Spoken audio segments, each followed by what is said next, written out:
Prince Harry and Meghan Markle's trip to the Netherlands for the Invictus Games has put the issue of royal security back in the spotlight. Harry is currently locked in a legal battle with the UK government over a decision to downgrade his security. He is bringing a claim against the Home Office after being told he would no longer be given the same degree of personal police protective security when visiting from the US, despite offering to pay for it himself. The Duke says he wants to bring his children to visit, but he and his family are unable to return to his home because it is too dangerous, his legal representative has said. Although it has emerged he and Meghan have traveled to the UK for secret meetings with both the Queen and Prince Charles yesterday, and today are in The Hague for the Invictus Games. It's unclear what this will mean for Harry's legal battle, as the issue of royal security can be complex. And according to a former royal protection officer, it is often an emotive subject, especially for high-profile individuals such as members of the royal family. Security expert Simon Morgan worked as a royal personal protection officer from 2007 to 2013, looking after the likes of the Queen, Prince Charles and even Harry.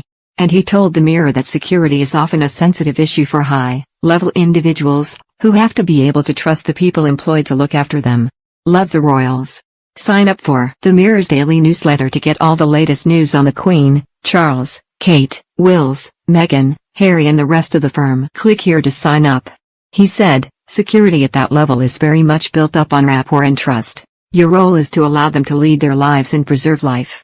People like members of the royal family often have security from the cradle to the grave and have close protection that stays with them. It's a very emotive issue. I can see both sides of the argument with Prince Harry. He has grown up always having police protection. He would have come to value his protection team and would have seen its value. But from a UK perspective, there is a duty of care, and if there was a threat that became that great, they would deliver some form of protection as they would for me or you. If Harry, a former Afghanistan veteran, does not win his legal battle to have police protection in the UK, he will instead have to employ private security guards. Mr. Morgan himself is the director of operations at a private London-based security consultancy team, Trojan Consultancy, where the team are made up of former police protection officers. He explained that to become a royal police protection officer you must have 10 to 15 years of experience with the Metropolitan Police before you can apply for the role, which has a 6-month training period and ongoing training. In contrast, obtaining a closed security license through the Security Industry Authority can be done with just a 2-week training course.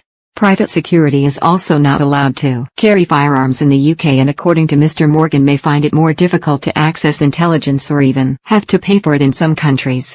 When Harry and Meghan are in the Netherlands, it has been reported that their private security team have liaised with Dutch authorities and secured a high-level multi-agency protection program for the couple for the duration of their trip.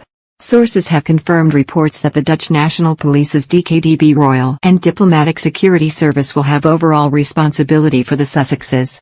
Mr. Morgan says when protecting the royals and other high-profile people, working with multiple agencies was a normal part of the job, and there was a lot of preparation and contingency planning depending on what happened at the events royals were at. He says you're always thinking what if, and constantly thinking of contingency plans. Mr. Morgan explained, you have to get it right every time. The bad person only has to be right just once. You often look like a graceful swan skimming the surface, but your feet are going 10 to the dozen under the water. But despite getting to work alongside the royals and often traveling to glamorous places, he added most days as a royal protection officer would be filled with meetings about contingency plans or visiting hospitals. He said, in reality it's certainly nothing that the TV show The Bodyguard